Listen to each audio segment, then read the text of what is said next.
जंतर मंतर पर प्रदर्शन को लेकर अभी हाल ही के दिनों में काफ़ी बवाल मचा हुआ आपने देखा था। इसके बाद अब एक बार फिर राहुल गांधी ने उसी बवाल को दोबारा खोलने का काम कर दिया है।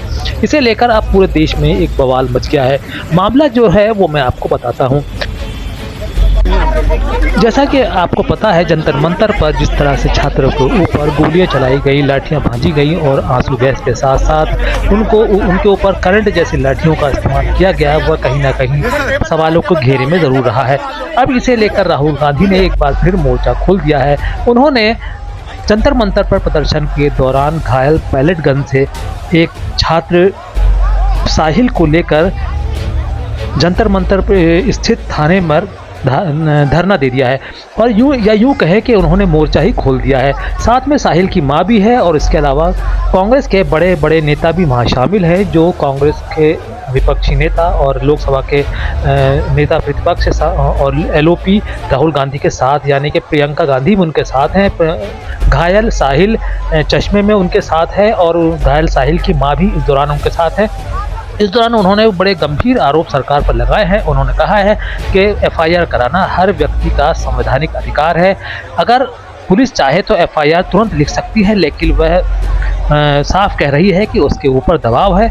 यानी कि राहुल गांधी का ये कहना साफ साफ है कि इसका मतलब यह है कि ऊपर से आदेश है कि एफआईआर न लिखी जाए, क्योंकि यह सीधा सीधा विधानसभा में अब तक गूंजे उस प्रश्न पर जिसमें राहुल गांधी हमेशा विपक्ष के होम मिनिस्टर से ये सवाल पूछते रहे हैं, देश के गृह मंत्री अमित शाह से ये सवाल पूछते रहे हैं कि पैलेट गन जैसी खतरनाक हथियार चलाने की इजाज़त आखिर किसने दी थी। आपको पता है कि इसको लेकर सत्ता पक्ष ने हमेशा कहा है कि गोलियां ही नहीं चली, लेकिन आज राहुल गांधी जब जंतर मंतर पर पहुंचे हैं तो उन्होंने अपने साथ एम्स की रिपोर्ट, एक बोतल में साहिल के शरीर से निकले हुए छर्रे और घायल साहिल को लेकर कैमरे के सामने सीधा सीधा दावा किया है कि यदि यह गोली नहीं चली तो यह गोली कहां से आई, इसकी एफआईआर लिखी जाना चाहिए और तफ्तीश की जाना चाहिए। अब देखते हैं कि राहुल गांधी इस मामले को कहां तक ले जाते हैं। हालांकि राहुल गांधी ने साफ साफ कह दिया है कि जब तक एफआईआर नहीं लिखी जाती है तब तक वे यहाँ यानी धरने से उठने वाले नहीं हैं। यानी कि उन्होंने साफ साफ सरकार को चेता दिया है कि पहले एफआईआर करो, उसके बाद ही आगे की बात होगी।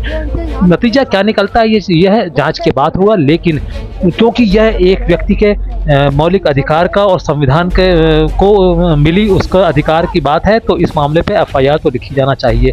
यह एक सोची समझी रणनीति है कांग्रेस की या विपक्ष की सरकार को घेरने की रणनीति, यह तो बाद में बताएगा, लेकिन यह ज़रूर कहा जा रहा है कि जिस तरह से राहुल गांधी ने यह एक और नया मोर्चा खोल दिया है, उससे सरकार के सामने एक बड़ी मुसीबत ज़रूर खड़ी हो गई है। आने वाले समय में देखना होगा कि यह मामला और कितना तूल पकड़ता है। क्या राहुल गांधी वहां शाम तक या दो दिन तक या 3 दिन तक या उनका धरने को कंटिन्यू करेंगे? क्या पुलिस प्रशासन उनको वहां से हटाने के लिए, एफआईआर लिखने के लिए मजबूर हो जाएगी? यह आने वाला समय ही बताएगा। इस दौरान राहुल गांधी ने सरकार पर क्या आरोप लगाए हैं और उन्होंने किस तरह की बात कही है, आप खुद देख सकते हैं। भैया शांत हो जाए, फिर मैं बैठ जाता हूँ। बैठ जाओ, बोलिए। थोड़ा सा हो गया। भैया शांत हो जाइए। भैया चुप हो जाओ। 14 तारीख को कनॉट प्लेस में पैलेट गन का प्रयोग हुआ। उसका सबूत क्या है? 20 जुलाई को पैलेट गन का प्रयोग हुआ। उसका सबूत क्या है? सबूत ये है, देखिए, ये है पैलेट्स, देख लीजिए, इनको अच्छी तरह देख लीजिए। ये देखिए, ये है पैलेट्स। ये कहाँ से आए? ये इनके शरीर से आए, दिखाओ। ये इनके यहाँ लगे छर्रे, 200 छर्रे इनके शरीर के अंदर है, 3 छर्रे इनके आंख में है। वो फाइल दिखाओ।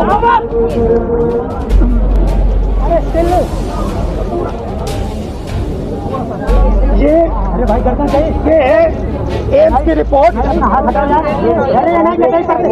लेडी हार्डन की रिपोर्ट, जिसमें साफ लिखा है कि इनको एम्स की एडी, जिसमें साफ लिखा है कि इनके शरीर में 200 से ज्यादा छर्रे हैं, आंख में 3 छर्रे हैं, आंख इनकी खो गई है, उस आंख से वो नहीं देख पाएंगे और इनके दिल के पास, बिल्कुल दिल के पास